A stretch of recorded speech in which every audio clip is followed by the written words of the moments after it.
बिस्मिल्लाहिर्रहमानिर्रहीम। Welcome to online system with doctor Yasir Khan. बेटा हम बायोलॉजिकल मॉलिक्यूल के बेसिक कॉन्सेप्ट्स के बारे में पढ़ रहे हैं और जहाँ से बात को कल ख़त्म किया था वहीं से शुरू कर रहा हूँ कि बायोलॉजिकल मॉलिक्यूल के अंदर हमने लीनियर चेन स्ट्रक्चर को पढ़ा था। देखो मोनोसेकेराइड्स के अंदर जो 5 कार्बन कंटेनिंग मोनोसेकेराइड्स हैं, जो 6 कार्बन कंटेनिंग मोनोसेकेराइड्स हैं, यानी पेंटोसिस और हेक्सोसिस, जब आप उनको किसी भी वाटर में सॉल्यूशन में डिसॉल्व करते हो, पर्टिकुलरली वाटर के अंदर, तो वो रिंग स्ट्रक्चर के अंदर ट्रांसफॉर्म हो जाते हैं। तो मोनोसेकेराइड्स के अंदर ना 2 तरह के रिंग्स हैं, ये मेंशन किए हुए हैं। एक रिंग को हम कहते हैं फ्यूरानोज रिंग और एक को हम कहते हैं पायरानोज रिंग। यानी जहां पर रिंग स्ट्रक्चर बने हुए हैं ना, उनके नीचे ये नेम मेंशन किए गए हैं, फ्यूरानोज, पायरानोज। 2 तरह के रिंग स्ट्रक्चर होते हैं। देखो ये जो फ्यूरानोज रिंग स्ट्रक्चर है, ये एक ऐसा रिंग स्ट्रक्चर होता है जिसके टोटल 5 कॉर्नर होते हैं। टोटल कितने कॉर्नर होते हैं? 5। जबकि जो पायरानोज रिंग स्ट्रक्चर होता है उसके टोटल 6 कॉर्नर होते हैं। जो फ्यूरानोज रिंग स्ट्रक्चर होता है उसमें रिंग बनाने के अंदर टोटल 4 कार्बन होंगे। अच्छा, किसी भी पर्टिकुलर शुगर में जितने मर्जी कार्बन है, भले 6 हैं भले 5 हैं, अगर वो फ्यूरानोज रिंग बना रहे हैं तो उसके 4 कार्बन रिंग बनाने में होंगे, rest of all the carbons remain outside the ring. ऐसे ही वो तमाम शुगर जो पायरानोज रिंग बनाती हैं उनमें 5 कार्बन रिंग बनाने में इन्वॉल्व होते हैं, बाकी जितने बच जाएंगे they all remain outside the ring, सारे के सारे रिंग के बाहर होंगे। जैसे यहाँ पर कुछ रिंग स्ट्रक्चर बने हुए हैं, मैं आपको वो रिंग स्ट्रक्चर जो है वो मेंशन करके बताता हूँ। देखिए ये रिंग स्ट्रक्चर ना नेक्स्ट स्लाइड के अंदर आपको मिलेंगे, ये आ जाए। ये ग्लूकोज का आपके पास रिंग स्ट्रक्चर मेंशन किया हुआ है, लीनियर चेन स्ट्रक्चर भी दिया हुआ है। देखो ग्लूकोज के लीनियर चेन स्ट्रक्चर में अगर आप 3rd कार्बन पर देखें तो हाइड्रोजन राइट पर है, हाइड्रोक्सल लेफ्ट पर है, जिससे हमें अंदाज़ा हुआ कि ये ग्लूकोज है। जिससे हमें क्या अंदाज़ा हुआ? ये ग्लूकोज है। अब इसकी रिंग ट्रांसफॉर्मेशन होती कैसे है? कोई भी शुगर है उसका लीनियर चेन स्ट्रक्चर दिया हुआ है, जो सेकंड लास्ट कार्बन होता है ना, कोई भी शुगर, अब देखो 5 कार्बन कंटेनिंग शुगर होगी, सेकंड लास्ट कार्बन कौन सा होगा? Carbon number 4। 6 carbon containing sugar होगी तो सेकंड लास्ट कार्बन कौन सा होगा? Carbon number 5। जो सेकंड लास्ट कार्बन होता है किसी भी पर्टिकुलर शुगर का, हम उस कार्बन को कहते हैं it is the penultimate carbon. Penultimate carbon, the second last carbon of any particular sugar is known as the penultimate carbon। और वो कार्बन जहां पर फंक्शनल ग्रुप मौजूद होता है, ये 2 कार्बन इन्वॉल्व होते हैं रिंग बनाने में। जैसे ग्लूकोज है ना, फंक्शनल ग्रुप कहां पे है? कार्बन नंबर 1 पर। पेनल्टीमेट कार्बन कौन सा होता है? ये 5वां कार्बन। ये 2 कार्बन इन्वॉल्व होते हैं रिंग की ट्रांसफॉर्मेशन के अंदर। इन 2 कार्बन ने रिंग को बनाना है। अब रिंग बनेगा कैसे, आप वो देखें। देखो जब रिंग बनेगा ना, फंक्शनल ग्रुप वाला जो कार्बन होता है उसका ये डबल बॉन्ड टूट जाता है। क्या होगा? डबल बॉन्ड टूट जाएगा। और जो पेनल्टीमेट कार्बन वाला हाइड्रोक्सल ग्रुप होता है, it is shifted to the functional group carbon. मैंने आपको 2 बातें बताई। मैंने कहा जब रिंग बनना है उसमें फंक्शनल ग्रुप वाला कार्बन इन्वॉल्व है और पेनल्टीमेट कार्बन इन्वॉल्व होता है। अब रिंग बनता कैसे है? जो फंक्शनल ग्रुप वाला कार्बन होता है उस पर मौजूद डबल बॉन्ड टूट जाता है और पेनल्टीमेट कार्बन वाला जो हाइड्रोक्सल ग्रुप होता है वो फंक्शनल ग्रुप वाले कार्बन की तरफ शिफ्ट हो जाता है। अब ज़रा रिंग मैं आपको ना इस डायग्राम से हट के दिखाता हूँ, खुद बना के, फिर आपको ज़रा बेहतर चीज़ें समझ आएंगी। देखें ये कार्बन है, पहले आप देख लो लीनियर चेन स्ट्रक्चर। ये कार्बन, इस पर इस कार्बन के ऊपर मैंने आपको बताया था फंक्शनल ग्रुप है, C डबल बॉन्ड O, ऊपर H, नीचे R। उस R की रिप्लेसमेंट पर हमने 5 कार्बन लगाए थे in case of the glucose, जिसके मैंने कहा था तमाम के राइट साइड पर हाइड्रोक्सल है 3rd कार्बन को छोड़कर, और लेफ्ट साइड पर हाइड्रोजन है। लेफ्ट साइड पर क्या है? हाइड्रोजन। 3rd कार्बन के राइट पर हाइड्रोजन है, लेफ्ट पर हाइड्रोक्सल है। जहाँ बॉन्ड पूरे नहीं हो रहे वहाँ हाइड्रोजन। कार्बन की नंबरिंग मेंशन कर देता हूँ 1 2 3 4 5 एंड द 6।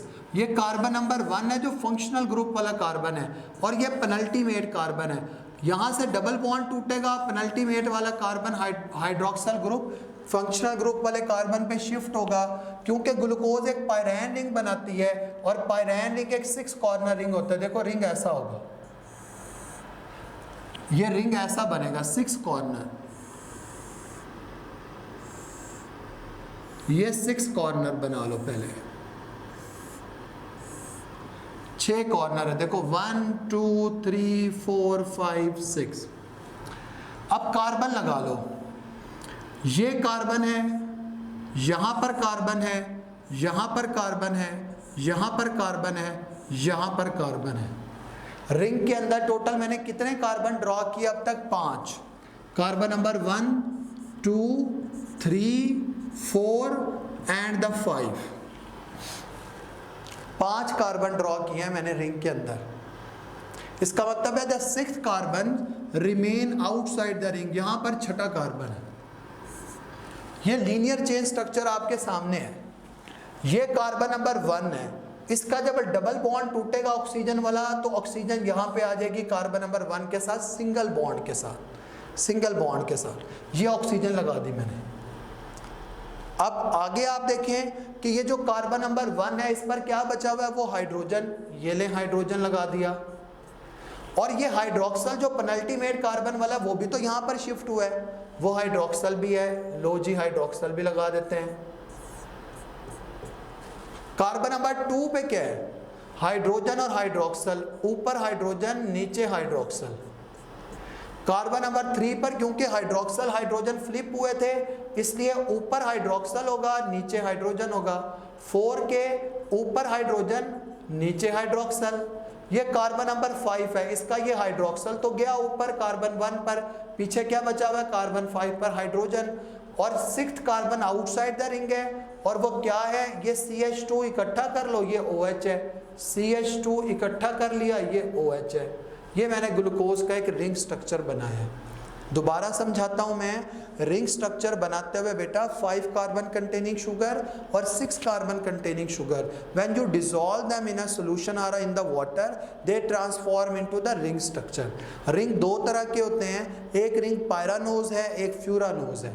पायरानोज एक ऐसा रिंग होता है जो 6 कॉर्नर रिंग होता है, but the number of carbons involve in the formation of ring या फिर इनसाइड द रिंग वो 5 होते हैं हमेशा पायरानोज के केस में। जबकि फ्यूरानोज के केस में जो रिंग होता है वो 5 कॉर्नर रिंग होता है, but the number of carbons which are present inside the ring वो 4 कार्बन होते हैं सिर्फ। मैं पहले आपको पायरानोज रिंग की प्रैक्टिस करवा रहा हूँ। पायरानोज रिंग में आप देख लो 5 कार्बन को मैंने रिंग के अंदर बनाया है, 1 2 3 4 5। अगली बात, रिंग कैसा बनाया? 6 कॉर्नर रिंग बनाया। रिंग बनेगा कैसे? मैंने कहा फंक्शनल ग्रुप वाला कार्बन और पेनल्टीमेट कार्बन। फंक्शनल ग्रुप वाले कार्बन का डबल बॉन्ड टूट जाएगा ऑक्सीजन वाला, और जो पेनल्टीमेट कार्बन होता है उसका हाइड्रोक्सल उधर शिफ्ट हो जाएगा। इसका मतलब है जो कार्बन नंबर 1 है उस पर क्या बचा हुआ है? अब सिंगल बॉन्ड के साथ ऑक्सीजन गया, ऑक्सीजन लगा दी। और क्या बचा हुआ है? वो हाइड्रोजन जो उसका अपना है, ये लगा दिया। और हाइड्रोक्सल भी है जो पेनल्टीमेट कार्बन से शिफ्ट होकर उधर गया, ये लगा दिया। कार्बन 2 पे क्या बचा हुआ है? हाइड्रोजन हाइड्रोक्सल, ऊपर हाइड्रोजन नीचे हाइड्रोक्सल लगाया, फिक्स है, इसे चेंज नहीं करना। कार्बन 1 के अलावा आप किसी भी कार्बन के ऊपर हाइड्रोजन हाइड्रोक्सल को चेंज नहीं कर सकते, जैसे मेंशन किया आपने वैसे ही बनाना। कार्बन नंबर 3 के ऊपर हाइड्रोक्सल नीचे हाइड्रोजन, 4 के ऊपर हाइड्रोजन नीचे हाइड्रोक्सल, 5 के नीचे सिर्फ हाइड्रोजन बचा हुआ क्योंकि इसका हाइड्रोक्सल फंक्शनल ग्रुप वाली साइड पर शिफ्ट हुआ था। फिर क्या बचा हुआ है? सिर्फ हाइड्रोजन। और 5 के साथ 6th कार्बन है। 6th कार्बन क्या है? CH2OH, ये बना दिया CH2OH। देखो जैसे रूल के मुताबिक मैंने आपको बताया ना कि लीनियर चेन स्ट्रक्चर हो और हाइड्रोक्सल ग्रुप सारे राइट साइड पर हों, जो एक्सेप्शन हो उसको आप इग्नोर करें, बाकी तो सारे हाइड्रोक्सल राइट साइड पर है ना। तो लीनियर चेन स्ट्रक्चर में हम ऐसी शुगर को कहते हैं, ये एक डी शुगर है, यानी हाइड्रोक्सल ग्रुप राइट साइड पर हो। अगर मैं ये सारे हाइड्रोक्सल उठा के लेफ्ट साइड पर बना दूं और थर्ड कार्बन वाला हाइड्रोक्सल जो लेफ्ट पे गया हुआ है उसको राइट पर ड्रॉ कर दूं तो ये एक एल ग्लूकोज बन जाएगी। D for dextro and L for लीवो।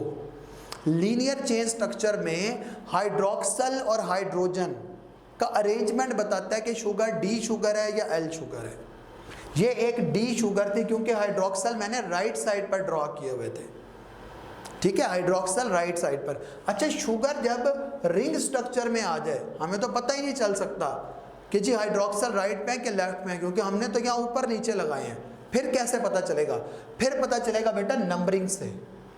अगर रिंग स्ट्रक्चर के अंदर आपने नंबरिंग राइट साइड से शुरू किया ना तो ये डेक्स्ट्रो रोटेटरी है।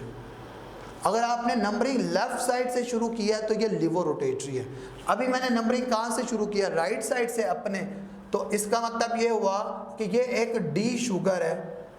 अच्छा, ये किसकी है? ग्लूकोज का रिंग स्ट्रक्चर है, डी ग्लूको। पायरेन है कि फ्यूरेन है? पायरानोज रिंग है। तो रिंग का नाम अभी तक मैंने क्या मेंशन किया? D glucopyranose. डी ग्लूकोपायरानोज कि रिंग स्ट्रक्चर ग्लूकोज का है, उसके लिए ग्लूको लिखा। रिंग जो बना हुआ है वो एक पायरानोज रिंग है, तो मैंने आगे लिखा ग्लूकोपायरानोज। डेक्स्ट्रो रोटेटरी है कि लिवो, उसका आपको अंदाजा होगा नंबरिंग से। रिंग के अंदर अगर आपने नंबरिंग राइट साइड से शुरू की है तो ये डेक्स्ट्रो रोटेटरी है, अगर आप लेफ्ट साइड से शुरू करें तो फिर वो लिवो रोटेटरी होगा। आखिरी बात, अल्फा बीटा का कैसे पता चलेगा? बेटा ये जो कार्बन नंबर 1 है ना, मैंने कहा था इसको छोड़कर बाकी जितने भी कार्बन है उनमें हाइड्रोजन हाइड्रोक्सल की पोजीशन हमेशा फिक्स होती है। ये जो कार्बन नंबर 1 होता है इस पर हाइड्रोक्सल की पोजीशन डिसाइड करती है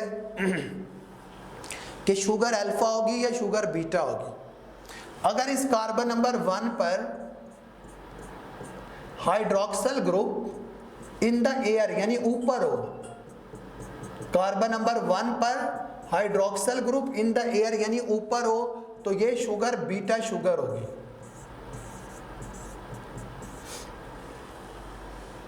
और अगर कार्बन नंबर 1 पर हाइड्रोक्सल ग्रुप अंडर साइड हो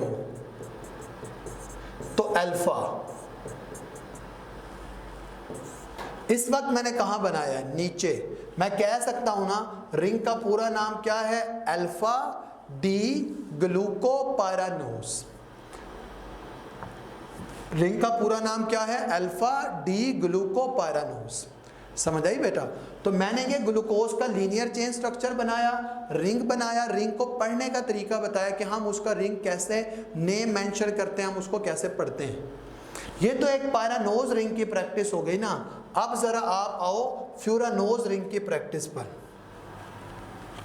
देखो ये हमारे पास है राइबोज। राइबोज जो है वो एक फ्यूरानोज रिंग बनाती है।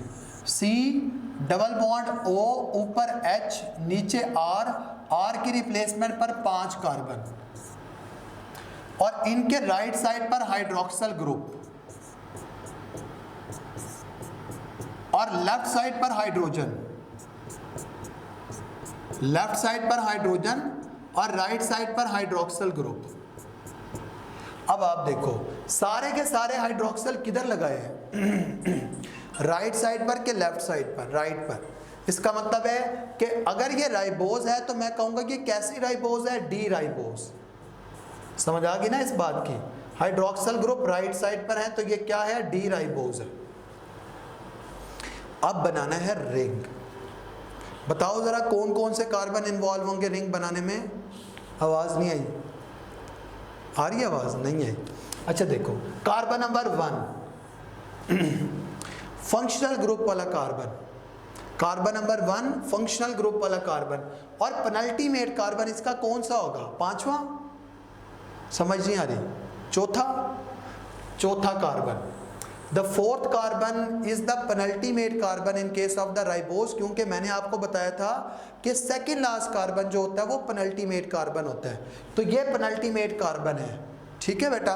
तो कार्बन नंबर 4 और कार्बन नंबर 1 ये इन्वॉल्व होंगे रिंग फॉर्मेशन में in case of the ribose.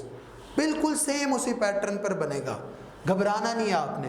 Carbon number 1 का जो डबल बॉन्ड होता है ऑक्सीजन के साथ वो टूट जाएगा, कार्बन नंबर 1 पर जो ऑक्सीजन के साथ डबल बॉन्ड है फंक्शनल ग्रुप वाला, वो डबल बॉन्ड टूट जाएगा।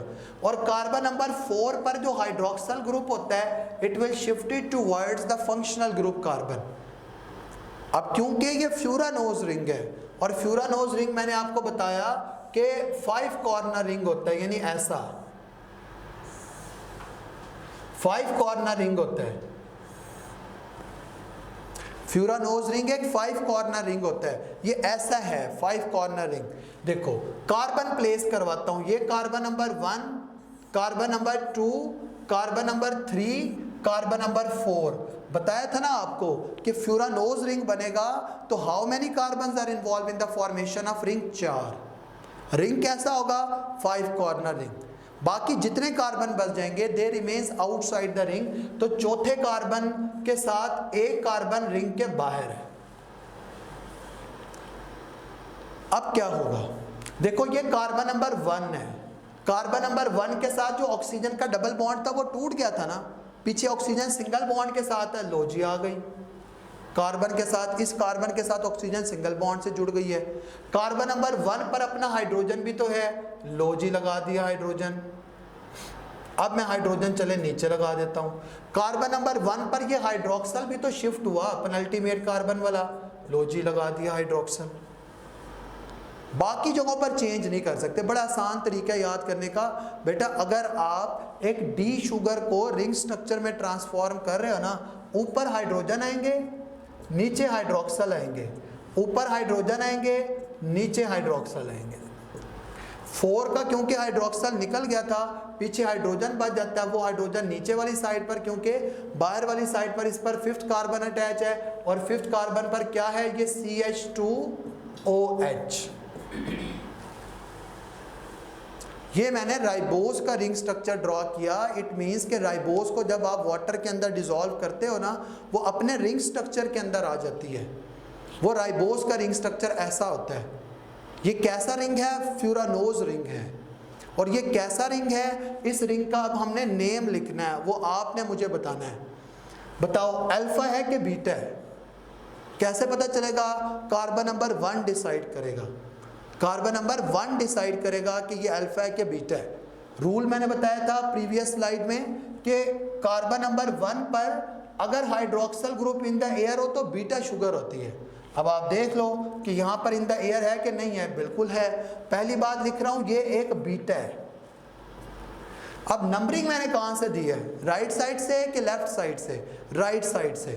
तो फिर इसे डेक्स्ट्रो होना चाहिए कि लिवो होना चाहिए? डेक्स्ट्रो होना चाहिए। ठीक है, बीटा डी। अच्छा राइबोस का है, ग्लूकोज का है, फ्रुक्टोज का है? राइबोस का, राइबो। पायरानोज है कि फ्यूरानोज है? फ्यूरानोज है, क्योंकि फ्यूरानोज रिंग जो होता है वो 5 कॉर्नर होता है। तो बीटा डी राइबो फ्यूरानोज, ये मैंने रिंग का कंप्लीट नेम मेंशन किया। रिंग का कंप्लीट नेम मेंशन किया तो हमारी बुक में ये 2 रिंग स्ट्रक्चर भी बने हुए हैं। एक बना हुआ है ग्लूकोज का, उसका मैंने नेम मेंशन किया एंटायरली, और एक बना हुआ है राइबोस का। जब हम डाइसैकेराइड्स पढ़ेंगे तो वहाँ पर फ्रुक्टोज का भी आएगा, मैं आपको वो समझाऊंगा कि फ्रुक्टोज का रिंग स्ट्रक्चर कैसा होता है। अब जो बाकी कुछ बातें रह गई हैं ना, मैं आपको वो बताता हूँ। कुछ बातें जो है वो इधर से रहती हैं, जनरल कॉन्सेप्ट्स रहते हैं। ये हमारे पास कार्बोहाइड्रेट्स के ना कुछ जनरल बातें लिखी हुई हैं एक स्लाइड के ऊपर यहाँ पर। वो जनरल बातें अब हम पढ़ लेते हैं। देखो आपने ना रिएक्शन ऑफ फोटोसिंथेसिस पढ़ा है, और रिएक्शन ऑफ फोटोसिंथेसिस में क्या होता है? 6 molecule carbon dioxide, 6 molecule water in the presence of light and in the presence of chlorophyll आपस में जब कंबाइन करते हैं तो उसके रिजल्ट में क्या बनता है? एक ग्लूकोज का molecule along with the 6 molecule of oxygen. इसका मतलब है ग्लूकोज का बनना ना during the process of photosynthesis होता है।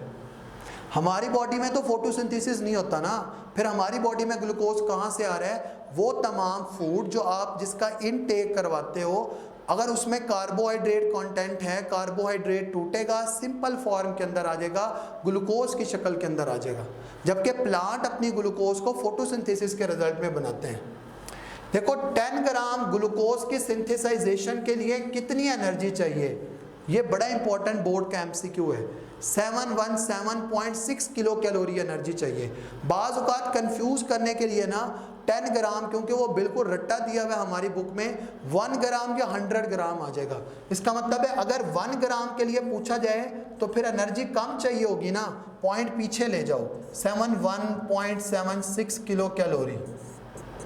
अगर 100 ग्राम के लिए हो तो पॉइंट आगे ले जाओ, ज़्यादा एनर्जी चाहिए, 7176 किलो कैलोरी। यानी 10 ग्राम के लिए चाहिए 717.6। 1 ग्राम और 100 ग्राम की मैंने मेंशन कर दी है कि कितनी एनर्जी चाहिए, तो आपने एग्जैक्ट रट्टा नहीं लगाना, इनका याद रखना है। अच्छा, ग्लूकोज कहाँ कहाँ पर मौजूद होती है? ग्लूकोज जो है वो हमारे ब्लड के अंदर है, इसलिए हम इसको ब्लड शुगर कहते हैं। ग्लूकोज ग्रेप्स में, हम इसको ग्रेप शुगर भी कह सकते हैं।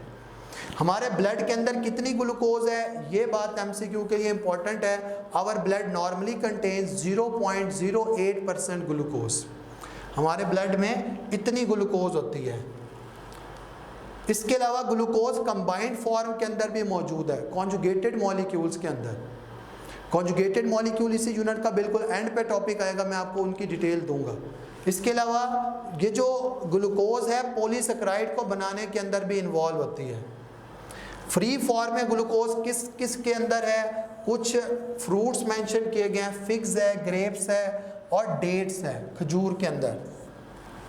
ठीक है, ये ए नहीं है इसमें, तो इनके अंदर जो है वो ग्लूकोज मौजूद है। अब आप देख लो उस लीनियर चेन स्ट्रक्चर वाली और रिंग स्ट्रक्चर वाली डायग्राम जो आपको इधर स्लाइड के अंदर दिखाई जा रही है। इसमें फ्रुक्टोज का स्ट्रक्चर भी दिया हुआ है, ये मैं आपको समझाऊंगा एंड के ऊपर, मैंने अभी इसको नहीं समझाया, मैं डाइसैकेराइड पढ़ाते हुए बताऊंगा। ये स्ट्रक्चर हमारी बुक में नहीं है। जहाँ पे सुक्रोज दिया हुआ है ना वहाँ पे दिखाया हुआ है, पहले नहीं दिखाया मोनोसेकेराइड में। तो जब मैं आपको डाइसैकेराइड की फॉर्मेशन बताऊंगा तब मैं आपको इस रिंग स्ट्रक्चर के बारे में बताऊंगा। ये मैंने आपको पढ़ा दिया है और ये राइबोफ्यूरानोज वाला मैंने आपको पढ़ा दिया है। ठीक है, इससे अगर आप नेक्स्ट देखें तो ये ओलिगोसेकेराइड है कि ओलिगोसेकेराइड्स क्या होते हैं। यानी मैं आपके लेक्चर आज के यहीं पर वाइंड अप कर रहा हूँ, जिसमें हमने बेटा रिंग स्ट्रक्चर को पढ़ा। रिंग स्ट्रक्चर ग्लूकोज का कैसा होता है, रिंग स्ट्रक्चर राइबोज का कैसा होता है। इससे ऑनवर्ड एक नई कैटेगरी कार्बोहाइड्रेट की शुरू हो गई है, वहाँ से अभी मैं आपको आज नहीं स्टार्ट करवा रहा, इंशाल्लाह कल स्टार्ट करवाऊँगा। आज के लेक्चर को मैं इसी जगह पर वाइंड अप करता हूँ। उम्मीद है आपको ये बेसिक कॉन्सेप्ट समझ आए होंगे। अगर आपको समझ नहीं आए तो आप कमेंट सेक्शन में क्वेश्चन रेज कर सकते हैं, आपको वहाँ पे आंसर किया जाएगा। आज के लिए अल्लाह हाफ़िज़।